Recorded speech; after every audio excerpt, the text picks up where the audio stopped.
Dan Kenner with another episode of The Casual Author. Today is Tuesday, September 12th, 2023, and this is episode number 88 of the podcast. Today we're talking to E.A. Winters about her step-by-step approach, how she takes things small to reach the success that she has today. It's a really insightful conversation. We talk a lot about her process, her learning process, transitioning into authoring from some of her other experience. She has some experience with some children's books that she's had some success with, and transitioning into writing novels, YA novels. So I think you'll really enjoy the conversation. It's really a message to those of us who want to do everything today, but you may not have the time for it, of how to pick and choose and do what makes sense for you at any given time so that you can make your way towards that successful place, whatever that is for you as an author. So I really enjoy this conversation. I think you'll want to stick around for that. But before we continue into the interview portion of the podcast, of course, let's talk about updates with me. It's been 2 weeks. It's amazing how long 2 weeks feels. When this podcast was originally weekly, I feel like there was already a lot to talk about. And now with the 2 week span, there's even more to talk about. Although I don't know that you necessarily need to know all of the minute details. In terms of the homestead, we still have 3 little baby goats that we're holding on to for now. We're hoping that someone will buy them, give them a new home. If someone does not buy them, then we'll have to figure out what we want to do with these 3 little boys to try to rehome them. They're still great. They're very friendly, but the market has been crazy. Apparently not a lot of people are looking for goats. So that's something that we are considering when we're looking at getting a milk cow. The current plan is still to look into getting a milk cow, putting in the infrastructure for it. Unfortunately, this year it wasn't going to happen, mainly for the economy reasons. There's some crazy things going on in the economy. So we're going to hold out until next year just to make sure that we have all of our ducks in a row before we go buy a cow. We are very much the people that would just go buy a cow and then figure it out later, which isn't always a good thing. Sometimes that's what happened with the goats. We just thought, have you ever thought about having goats? And then next day we bought goats. So we've made it work. We've had a blast with them. We are going to be keeping a few of them still for weed management. We will not breed and milk them again once we have a cow, but we will still have them for pets. We just don't need, I think we have 12 right now. So we don't need that many. We'll keep a few of the ones we really want to keep, and then we'll rehome the others. So that's exciting. Our garden has been doing very well. We've been getting a lot of fresh vegetables, a lot of we don't really have any fruits right now, but a lot of lettuces and whatnot. So we've had a lot of fresh made meals. It's great when we can come to the dinner table or the lunch table. My wife says everything is from the garden, the onions, the garlic, everything. It's a really good feeling to know that we are growing those things, that we're having success. This year's garden has done very well, but we got the watering figured out. Last year, our watering was a little bit over the place. We didn't water as consistently as I know we needed to. This time we built an infrastructure that doesn't require hand watering, so we can do it the right way without it sucking a lot of time, which is great. Let's see. In other news, the other chickens, we have 2 flocks. The newer flock is getting big enough that they're going to start laying sometime soon, which is perfect because our previous flock is still not laying that much. And I think it has to do with a couple of things. This is the strangest flock we've ever owned, and we've had a few. We've had 5 or 6 at this point. This most recent flock, not the new one, the older one that we have, they're very picky. Like, I've never had picky chickens before. Generally, chickens will eat anything. They'll eat anything you give to them. It's a little bit terrifying. Chickens are admittedly a little scary with what they'll eat. But these chickens, they'll just leave things. I'm thinking, why are you so picky? And then they act starving. Like, you've got perfectly, like, what's wrong with this food? It's, it's not spoiled food or anything. They love the scraps from the kitchen. But for some reason, they don't want to eat peas. Can't figure that out, which is unfortunate because a big portion of their homemade feed that we mix grains together, is peas. And if they don't want to eat those peas, then we just think, all right, well, I don't know what to give you that extra protein. So we're trying to reevaluate their feed, maybe pull out the peas and add another grain that's similar in protein content. Once we have a cow, hopefully that'll solve a lot of things because you can feed milk to the chickens and that gives them a pretty good protein source, which will help them lay eggs. Regardless, we're still trying to figure that out. Hopefully this new flock lays better than our older flock.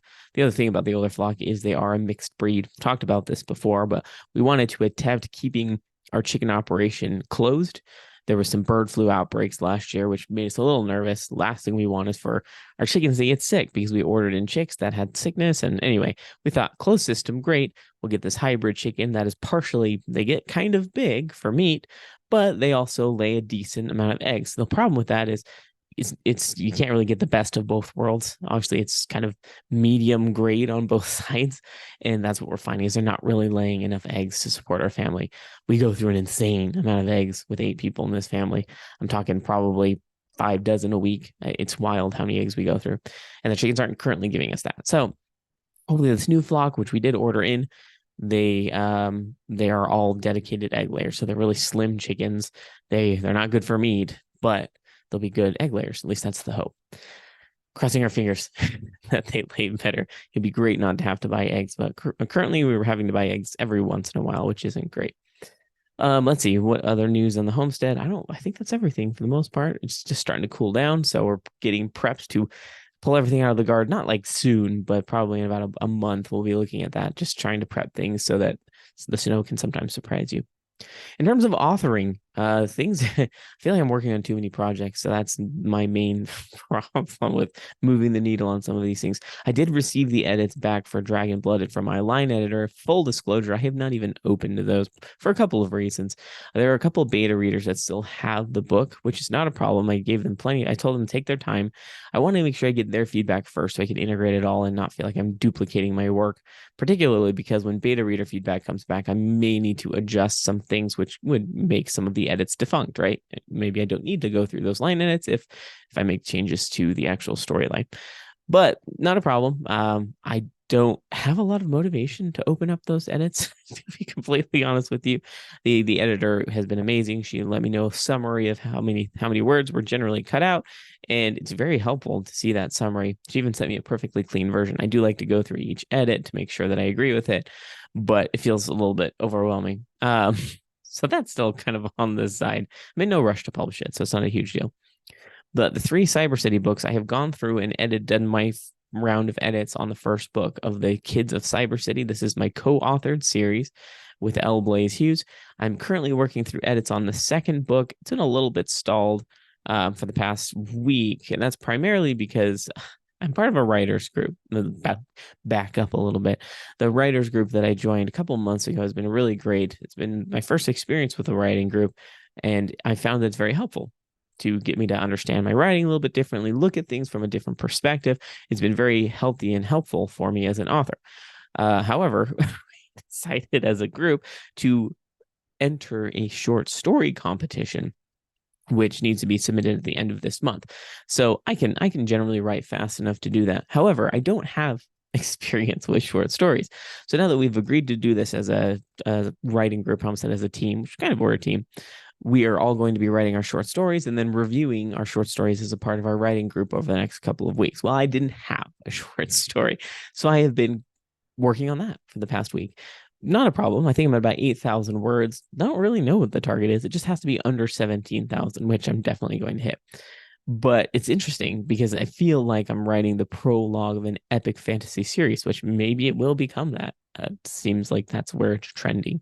So it's just interesting to get into that process to write that short story and try to figure out where I'm going, how to frame it so it doesn't, sort of has enough but not too much. As an epic fantasy author, I have a tendency to add too much information. I haven't messed with POVs. This is a short story that is a single POV, which is great. I can do that, not a problem.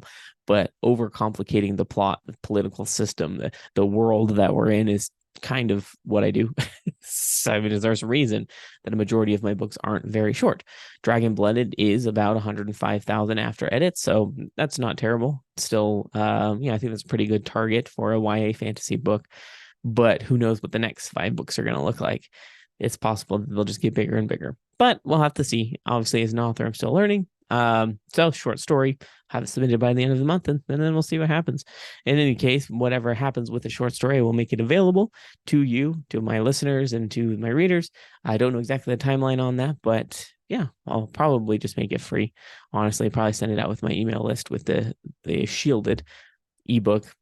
I don't see why not, particularly if I do end up writing a series. Then it'll be a great lead in into the series that comes from that short story. I don't believe there's any other updates on that front, so we can go ahead and shift over to the interview portion of the podcast.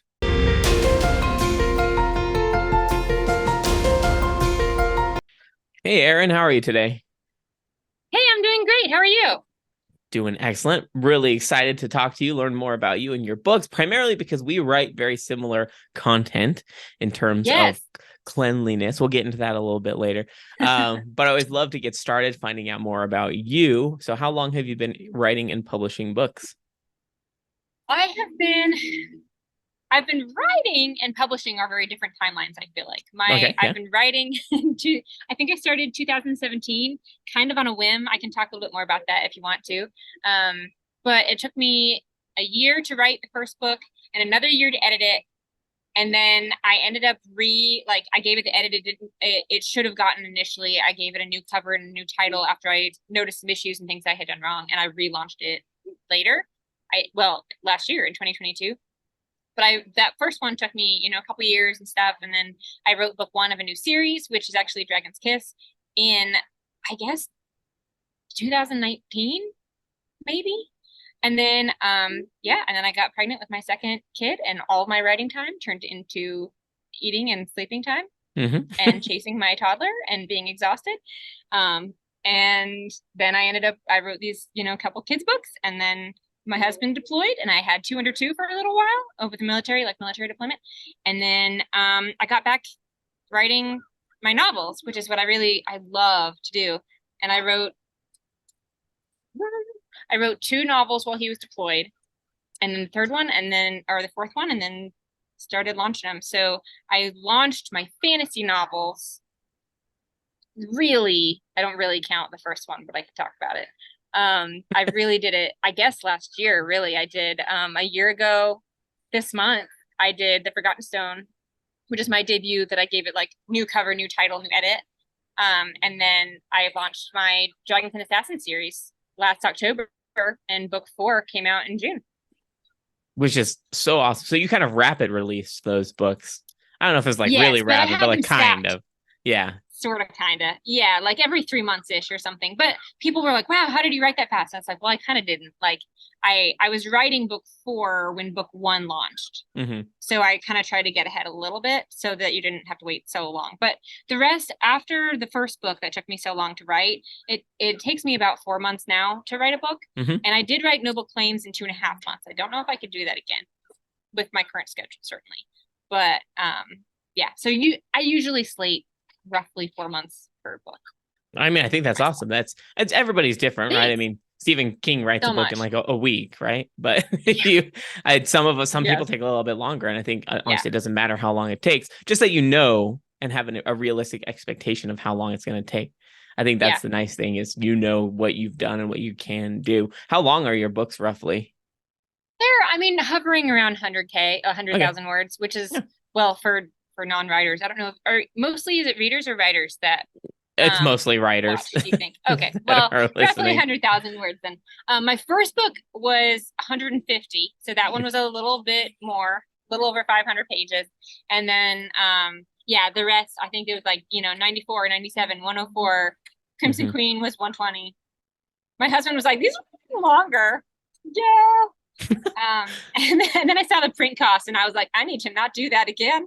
I need to keep so that's the only one that got a little out of hand. But also I think it was good for the spring. Well, I mean, it's kind of interesting to hear that your first book was longer because generally they start out shorter and then they get longer as you write them. So Yeah, I don't kind of know. funny.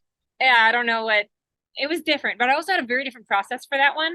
I thought I just didn't know what I was doing. Like the story is good, and Mm-hmm. people do like enjoy the story. I'm not saying like don't read that book because like I do think it's a good story and people enjoy it when they read it. Like if you like Lord of the Rings, Narnia, the Circle trilogy from Ted Dekker, it does have some Christian allegory. My other books don't. That's the only one that does.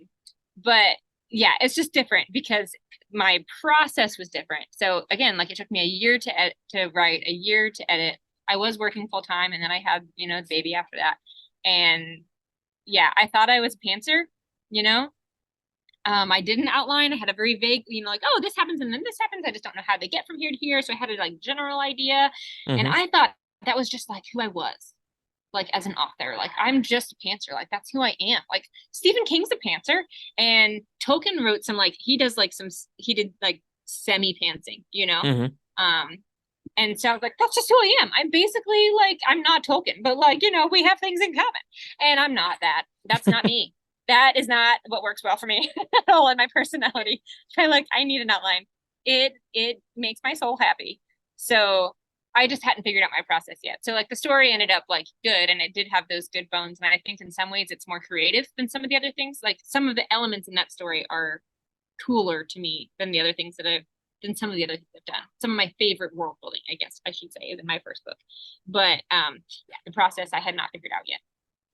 Well, I mean, I don't think you can figure it out in your first book. It's not uncommon for someone Yeah, to just have this interest or this curiosity for writing, and they get right. started and to know exactly how it works for you. It really takes a few books to realize, hey, this is what my process is. You did not strike Yeah. me as a pantser. So when you first mentioned that, I was like, I no offense, but I Like, don't believe you.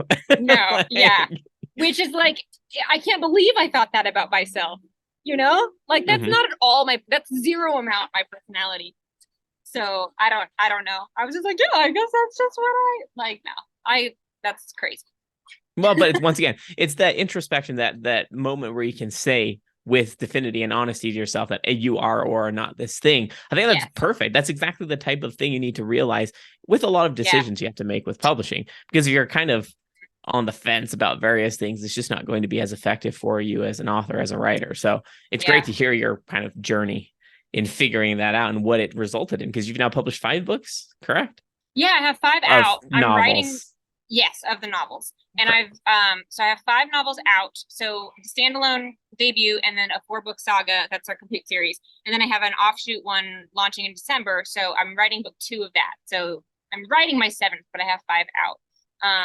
Yeah, and I think it is important to just like know yourself, like you said, because Mhm. it's not that pantsing is bad at all. Like Right. obviously, again, Stephen King did fine. He's doing Hmm. fine, you know, and great stories.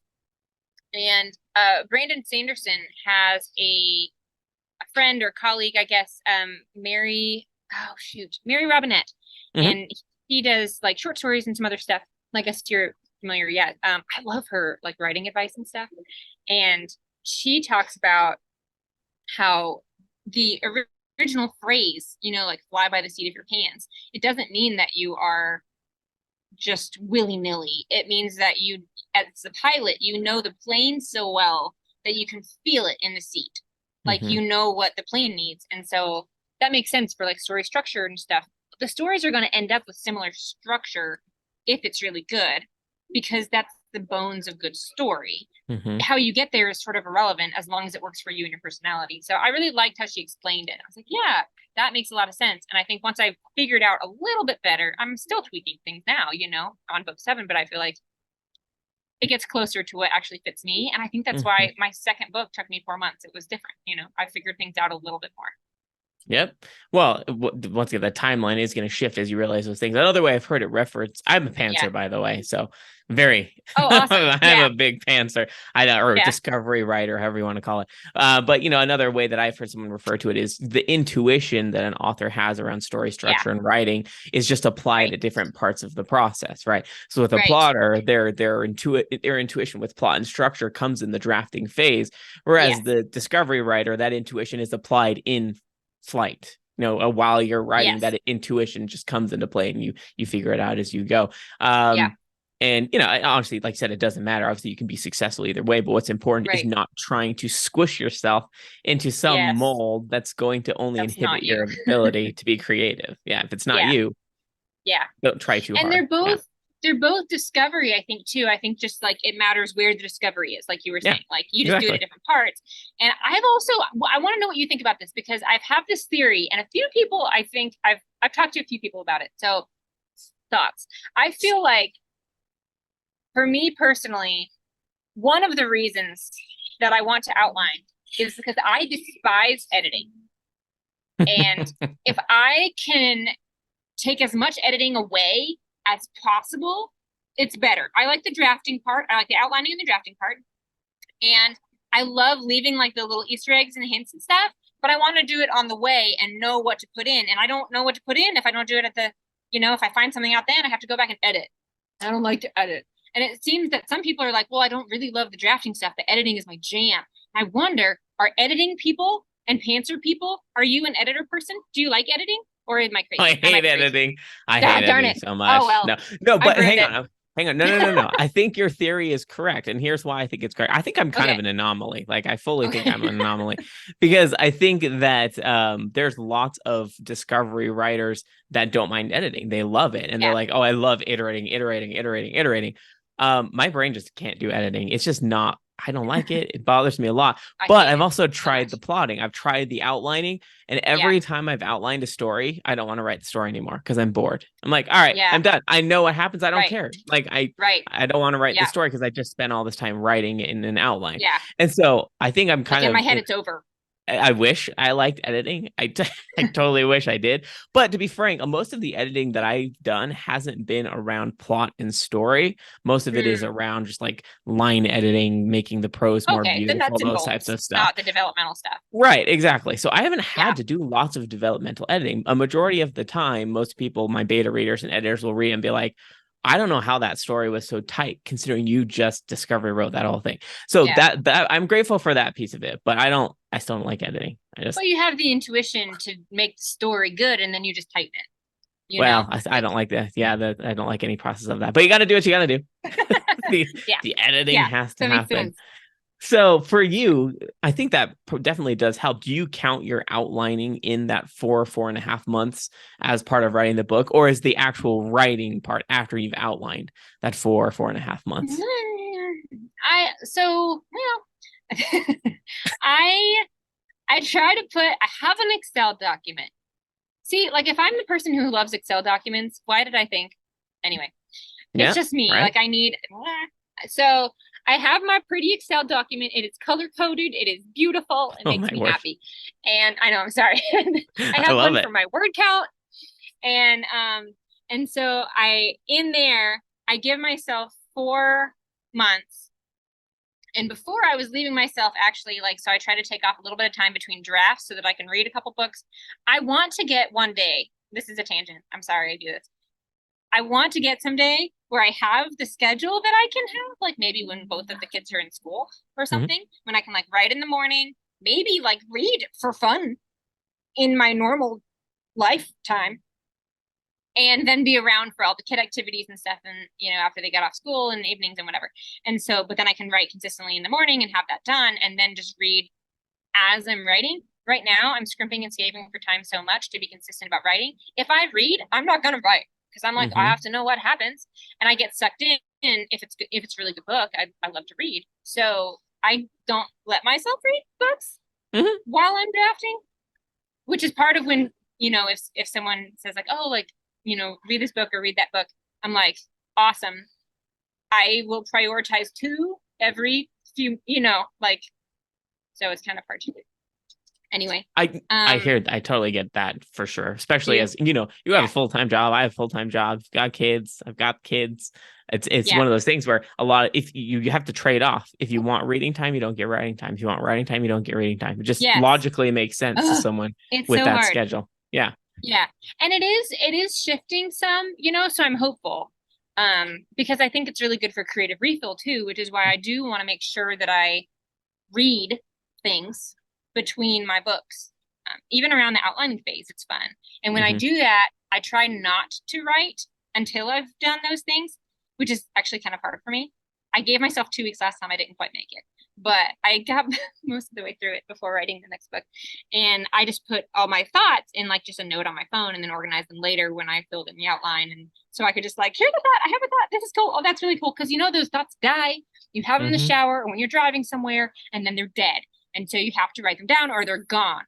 So anyways, all that to say, I used to have a gap between the books to do that. I think I'm getting a little bit faster. So now I'm closing it up a little and sort of including outlining in it. But I don't hold it super tight. Like in my brain, I kind of do, but I can shift it if I need to because my boss is pretty nice with me because it's me. So that helps. And my schedule does my writing schedule, I guess, is shifting some now too because I just started to pay myself in May. So I've actually started So my job, my other job, my day job, you could say, is as a licensed professional counselor. I'm a mental health counselor therapist, and I do that 2 days a week. And then I'm home with my 2 and 4-year-old boys. And then Friday mornings, I have 3 hours alone at a Starbucks to write. And because of mostly one children's book, but several children's book, I do that other genre. It doesn't take me much time though. My real time writing is the novels. But one of those books has done well enough that I can start paying myself some and covering all writing expenses, like cover design, editing, like everything is mostly that one title. And that has helped tremendously. And so I've started to allow myself more of that. So I'm backing off on counseling. I only have a couple clients on Mondays to let Monday be primarily a writing day, which is why I get to talk to you today. That's kind of how I was available today without kids. So yeah, it shifts and changes. And I don't know, it depends on phase of life and everything too. It's a lot of variables up in the air.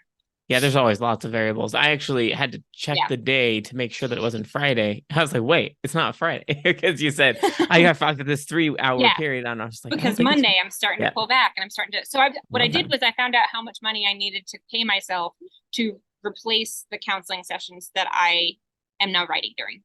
Mm-hmm.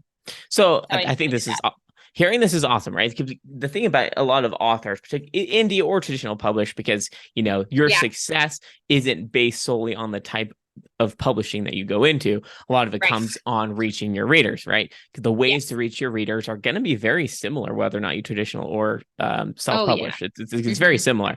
So my question for you is, how did you target and find the right readers? I mean, you've had some books for both the children's books and your novels. How did you find the right readers, and what have you been using to reach those readers to get you to this point? Because I think that's the big question. Yeah. Well, and for children's books, it was actually a little bit different because I ended up I've run 2 successful Kickstarters, and I didn't know what I was doing for that either. Children's books is another animal in some sense. Like the marketing looks the same, but it's also different, and the bulk of the cost isn't the edit, it's illustrations, a lot of that. So that's significant. So I ran a Kickstarter, and then all those backers are on your newsletter because they supported that project. And so they're now like in there, and that helps. And they're already getting the book, and so they can write a review because they've read it. Honestly, they're not ARCs. But they get them ahead of time, because I deliver those products before I launch, because that's sort of the deal for Kickstarter, right? You participated and bring this about. So it was different in that sense. And like I did one, so the one title is called I Love You When You're Angry. That's the one that covers my expenses for writing and stuff. And then I did a niche one that's called When a Donut Goes to Therapy. And that one was a $10,000 Kickstarter. My goal was $7,000. It did really well. That's awesome. It doesn't sell as much as the other one day to day, but it did well on Kickstarter. And then also in Facebook groups, you can give out free PDFs, like Johnny Appleseed, just PDF, here, how to do it. And it's really easy for kids books because it takes you 3 minutes to look at that and see if you like it and leave a review. So that makes it so much easier. Whereas getting someone to devote, it's such a bigger investment to read a novel. So you have to decide, the cost is higher to invest that amount of time. So I feel like it's more expensive time-wise to pull that. So I don't do anything for TikTok or whatever for Snowfall Publications for the kids books under Erin Winters, and I do fantasy under EA Winters just to separate them. And so for fantasy, I do TikTok and Instagram, and I do Facebook smaller, but I'm building that up now as well. I neglected both Facebook and Instagram for a long time, and now I'm kind of focusing in on them again. But TikTok is a lot of how I start gaining people, I think, still. And now more Instagram as that's starting to grow too, because that was neglected until this past May. And I'm really enjoying both. So TikTok is interesting because it really is heavy on spice, on sexual content and smut kind of stuff. And that's what does really well there. I mean, if you look at publishing categories, erotica is on the top of the charts always. And then there's a cliff, and then there's the rest of us writing anything else, which makes sense in a lot of ways. So it's starting to drizzle. I'm going to pull out my going to see if I can protect my computer. Otherwise, yeah, that's important. You don't want a drenched computer when you're no, I really, really, really don't. You have a lot of books to write. I do. Thank you. Hold on. Let me see if I can do this without being awkward on the. It's so fine. weird. This is so weird. That's probably not good. All right. Well, we'll do what we can, and then. It looks great. I wouldn't worry too much about it. Okay.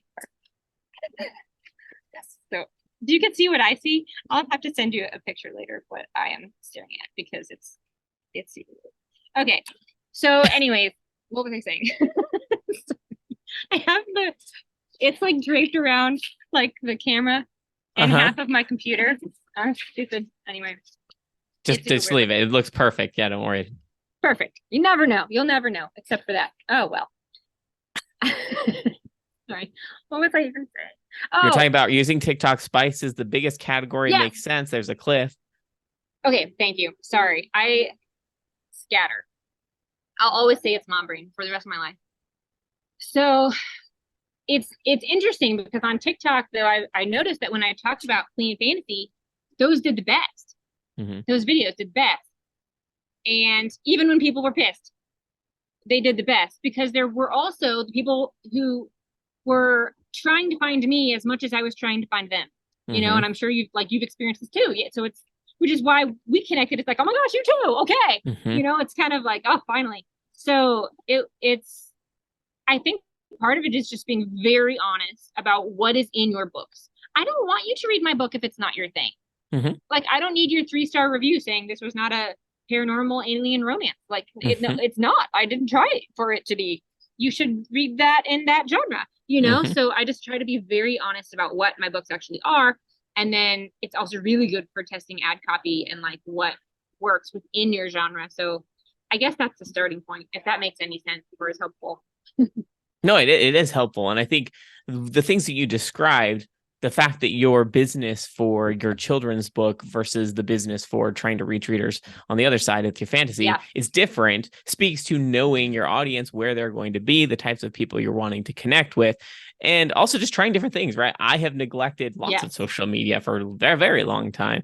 And that's primarily because I wish I was different. I haven't been able to make changes yet. I'm a pantser the way I live my life too. So it's just obviously that reflects in social media, which, is often not a great thing because, there's a lot of marketing strategies, yada, yada, yada. Yeah. But the point that I'm trying to make is it's okay to try different things, pull back, test it, see how it goes, and then come back to other things. You said you're kind of getting back into Instagram because that's growing. I'm sure you're messing with ads. You're trying different types of ad platforms here and there for your books. And you just got to keep trying different things and keep hitting at it, keep trying until you start catching those things. And that's when you realize, okay, like you said, the content on TikTok, you realized, oh, this is getting picked up more than I expected it to be. Now I'm going to notate that and keep rolling with it.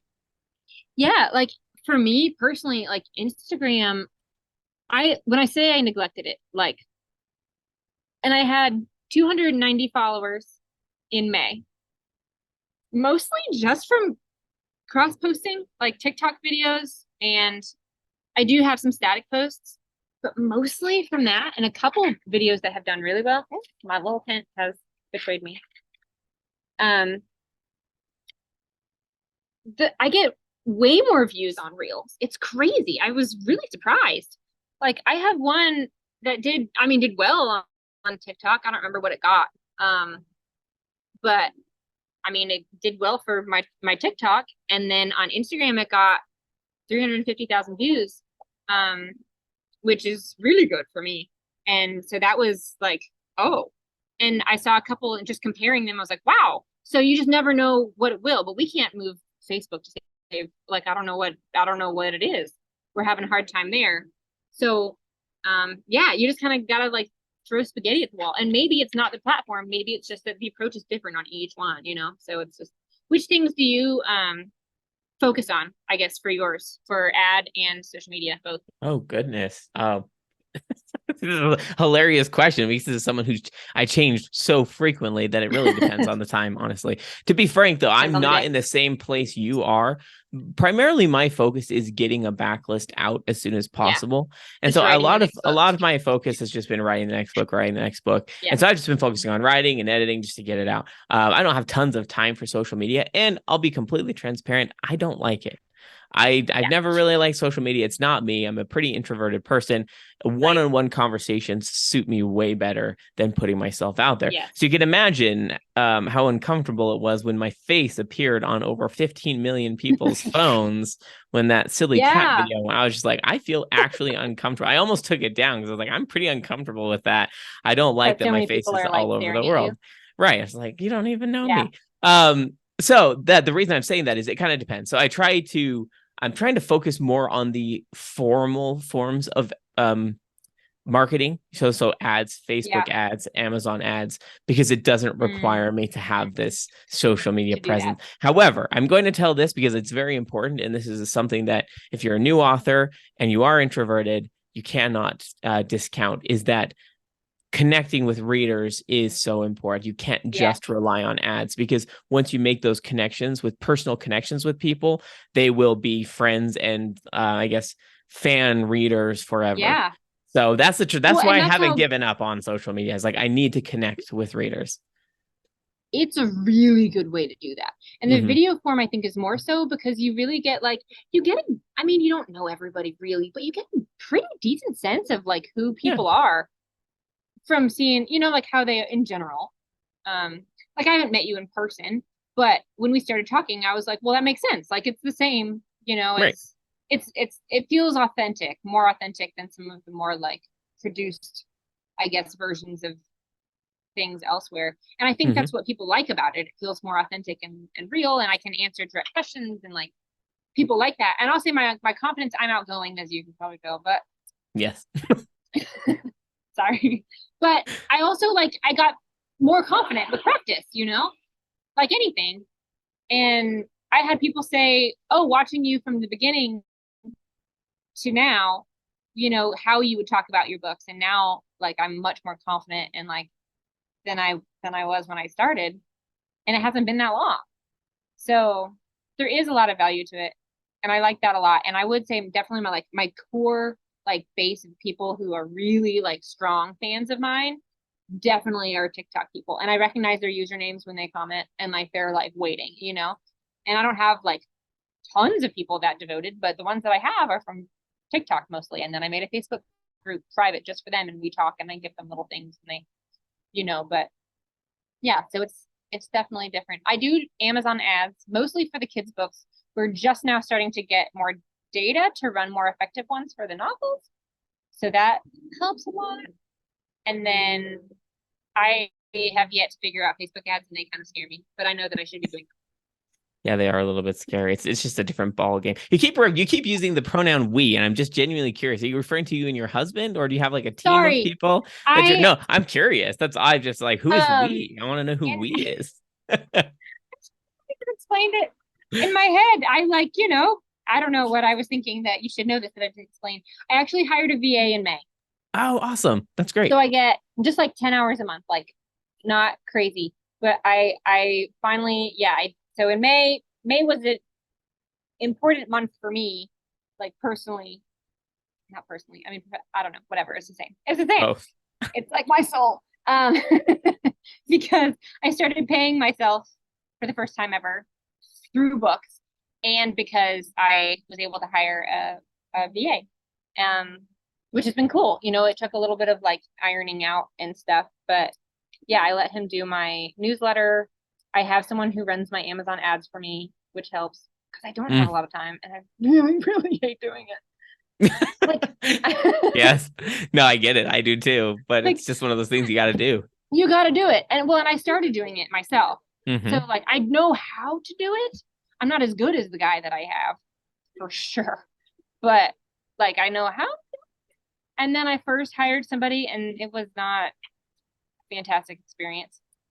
And then I ended up with this guy and it changed my profit margin. Well, my ad spend went from like 40 to 50%, maybe 50% with the last people to I think he's got it between 20 and 30 now, like closer to 20, you know, and it's like Nice. way better. And there were sometimes it was like it was a huge amount of ad spend per net. So even if the income on the month, I was like, oh, that looks like it's getting like decent. Like that's exciting. It's like, no, it's not. You're not. You're taking pennies is what you're taking home. So like Mm-hmm. that's scary. So it's been a bit of a road, but it's exciting. So I just want to take a step back because all of this is incredible information for people that are listening. I know a lot of people that are listening are like myself. They're at the very beginning phases of their writing. They're thinking, Yeah. I don't have time or money for a VA, right? Neither do No. I, frankly. I don't. However, I've heard a lot of people, the principles are the same, right? You recognize something that you don't prefer to do, something that you maybe struggle with, maybe your skills aren't as high. So you have two Yeah. options, right? Either you can learn those skills, you can dive into those Yeah. things, or you can hire out. And I think if you have the means to hire out for it, that's awesome. That's totally something that you There can you are. do. And yeah, I kind of skipped a little bit. So yeah, if you have the means to hire a virtual Yeah. assistant, then do it.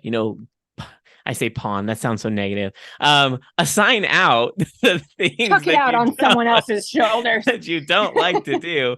But yeah, if you are your own person like myself and you are having to do these things that you don't like to do, a lot of it comes Yeah. down from moderating the things that really aren't your thing. So giving yourself some time to learn it, but not trying to inundate yourself with it, right? Just like reduce it. If Yeah. it's not working for you, if it's not something you prefer, don't kill yourself, but keep trying a little bit here and there. Just moderate it so that you can spend your time doing the important things, right? Narrow it Uh, down to the things you can do that's yes. more reasonable. Exactly. Yeah. So sounds And like I need to also be I writing want to kids' just books. well, that was kind of here. I just want to see if I can show you. I don't know if you can even see. This is what my I can laptop see looks it. like. I just want anyway. With the rain, it's helped a little bit now actually. So yeah, that was crazy.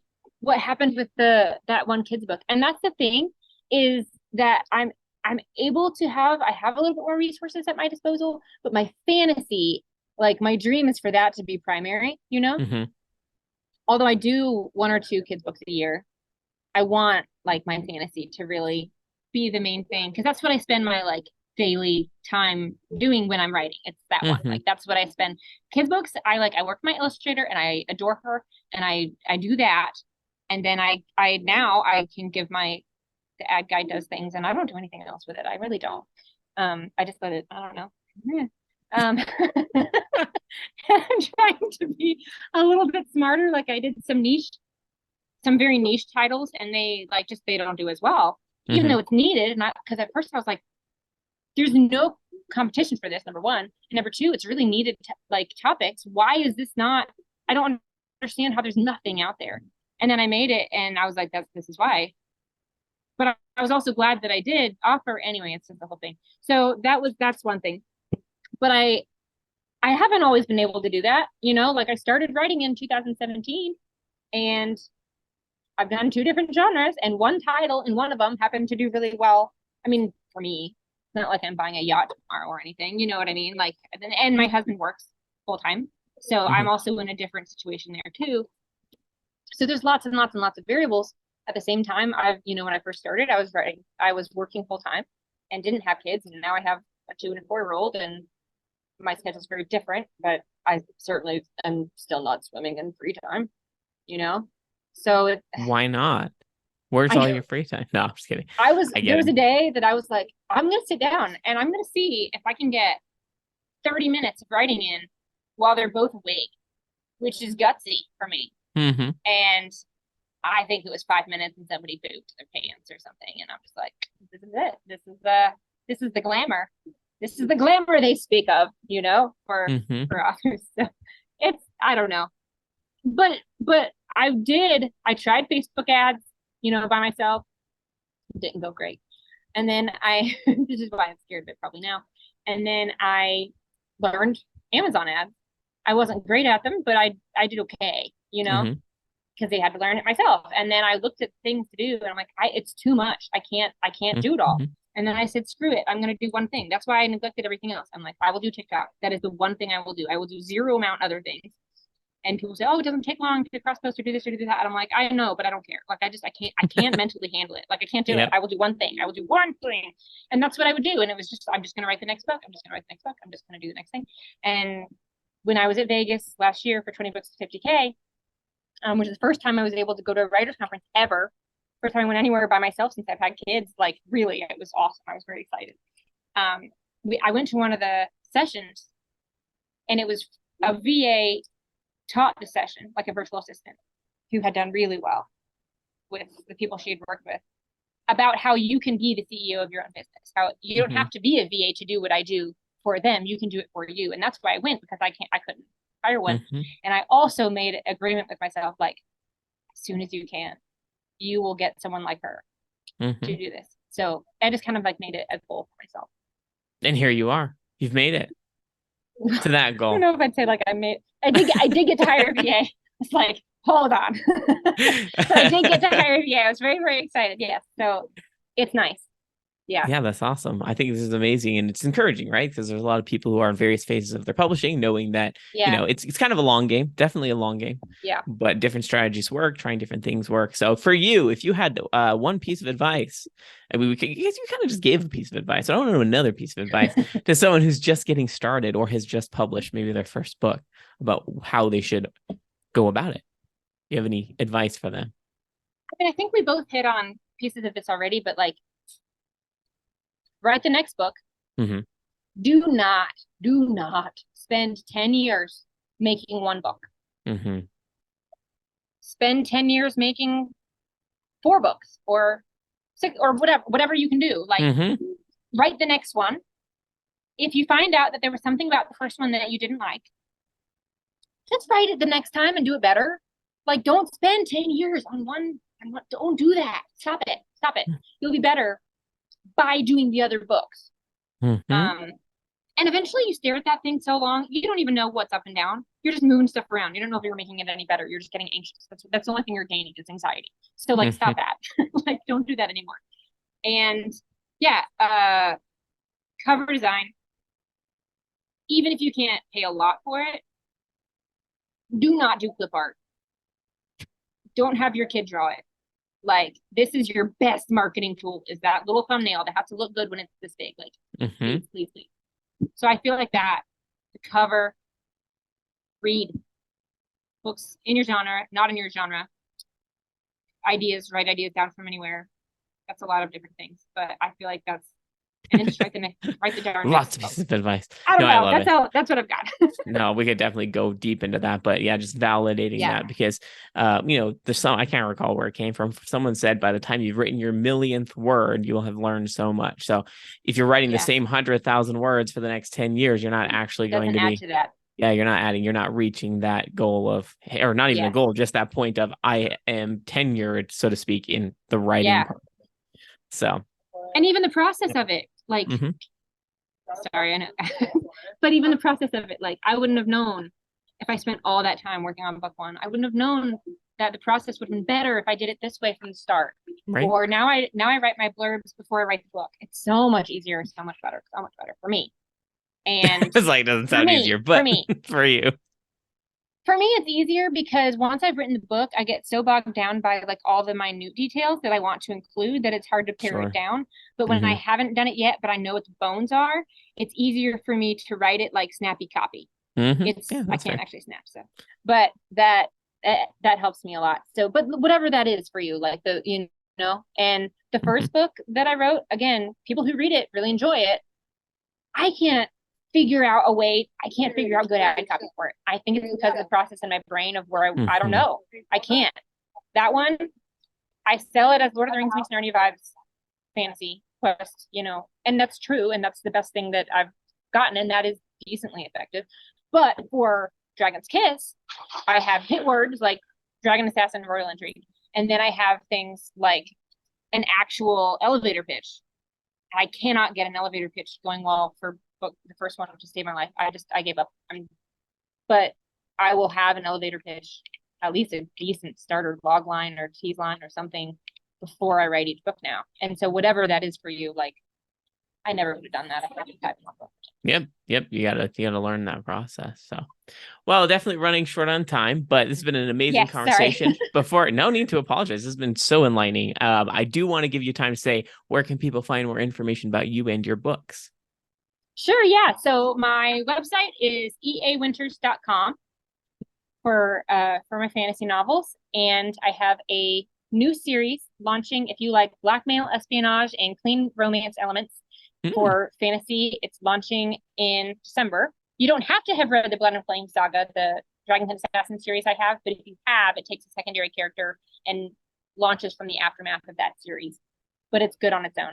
So that's coming in December, so keep an eye out. And then I'm on TikTok for EA Winters and also Instagram and Facebook. So I'd say awesome. TikTok and Instagram, I'm on the most. Perfect. Well, thank you so much for your time. This has been great. Thank you so much for having me. It was really fun.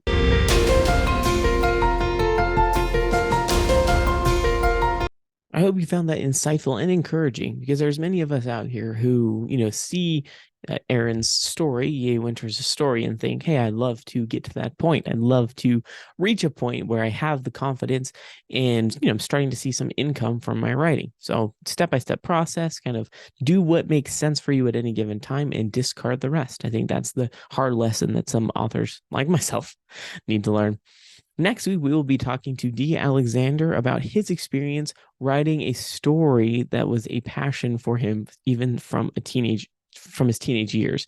So it's a really great conversation about writing, some things that might be a little bit non-mainstream, finding himself through his writing, as well as taking this passion writing story from his teenage years and turning it into a true written story, full-fledged novel. We talk a lot about writing his next book, which is coming out in the next few months.